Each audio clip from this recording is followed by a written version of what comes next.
Kisah Muslim, kisah penggugah jiwa. Sawad bin Qarib radhiyallahu anhu dan jin yang saleh.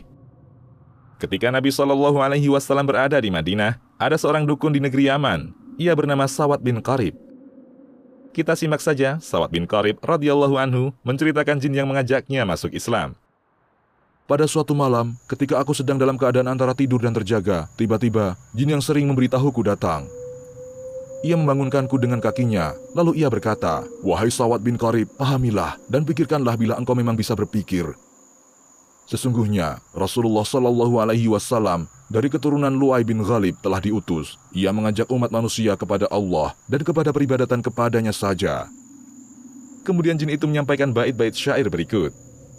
Aku heran terhadap jin dan kabar beritanya. Ia mengencangkan tali onta dengan pelanannya. Ia meluncur ke kota Mekah untuk mencari hidayah. Tidaklah jin yang baik itu sama dengan jin yang jahat. Pergilah kepada orang pilihan dari keturunan Hashim dan tataplah dengan kedua matamu ke arah kepala onta itu. Ketika itu, aku tidak mempedulikan ucapannya. Aku katakan kepadanya, biarkan aku tidur karena sore ini aku sangat mengantuk. Pada malam kedua, ia mendatangiku lagi dan membangunkanku dengan menggunakan kakinya. Ia mengatakan kepadaku, "Wahai Sawad bin Qarib, bukankah aku telah mengatakan kepadamu, bangun dan pahamilah, pikirkanlah bila engkau memang bisa berpikir.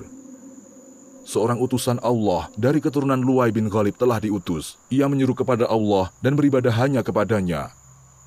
Lalu jin itu kembali mengucapkan syair-syair berikut. Aku heran terhadap jin dan upayanya. Ia mengencangkan tali onta untuk bersafar. Ia meluncur ke kota Mekah untuk mencari hidayah.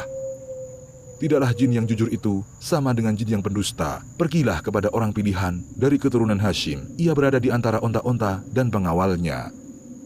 Pada hari kedua itu, aku masih juga tidak mempedulikannya.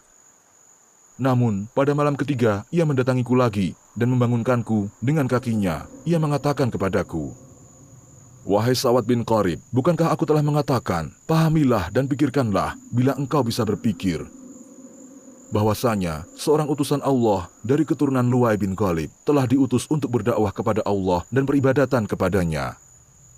Lalu jin itu melantunkan syair berikut. Aku heran terhadap jin dan berita yang ia bawa. Menghela ontanya dengan menaiki pelana, ia meluncur ke kota Mekah untuk mencari hidayah. Tidaklah jin yang beriman sama dengan jin yang kafirnya. Pergilah kepada orang pilihan dari keturunan Hashim. Tidak orang yang permulaan sama dengan yang belakangan. Sawad berkata lagi, terjadilah dalam diriku kecintaan kepada Islam dan aku menjadi sangat menginginkannya. Ketika telah pagi, aku mengencangkan tali kekang ontaku untuk menuju Mekah.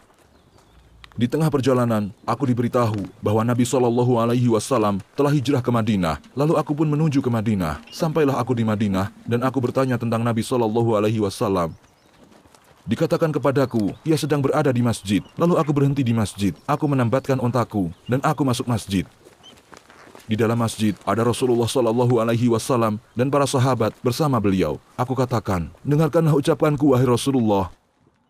Lalu Abu Bakar radhiyallahu anhu mengatakan, mendekatlah kepada beliau. Ia masih terus mengatakan, mendekatlah hingga aku berada di hadapannya SAW. Beliau mengatakan, sampaikanlah dan kabarkanlah kepadaku tentang jinmu yang mendatangimu. Ringkas cerita, Sawad menyampaikan kepada Nabi SAW bahwa ia didatangi oleh jin pembantunya selama 3 hari berturut-turut. Memberitahukan adanya seorang utusan Allah dari keturunan Lu'ay bin Ghalib.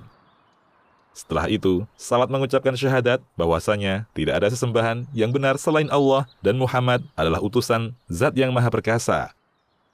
Bergembiralah Rasulullah SAW dan para sahabat dengan keislamannya.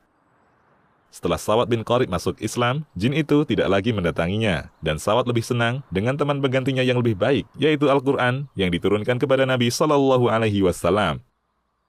Demikianlah jin yang saleh, ia akan mengajak kepada kebaikan dan mengajak orang kepada Islam. Mereka juga ikut serta dalam perang membela Islam. Mereka tidak suka mengganggu manusia, tidak membantu orang dalam kejahatan, dan mereka senantiasa beribadah kepada Allah Subhanahu wa Ta'ala. Demikian, Allahu a'lam.